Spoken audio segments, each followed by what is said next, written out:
How to delete suggested on Messenger. So let's get started.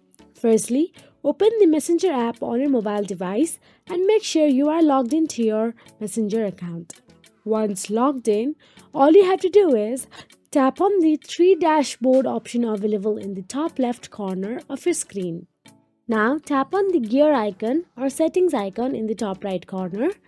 Now once you're inside the settings, all you have to do is scroll down, tap on the privacy and security. Inside privacy and security, you'll get to see hide contacts option available there. Tap on it.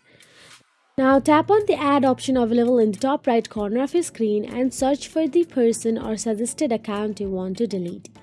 Now once you do so, simply tap on the get started and it will hide that suggested contact. You can do that to the multiple contacts. All you have to do is search them and tap on it. This is my spam account, so I cannot find a lot of contacts here, but in yours you can find one. So that is it. If you found this video helpful, please like, share and subscribe, and thank you so much for watching.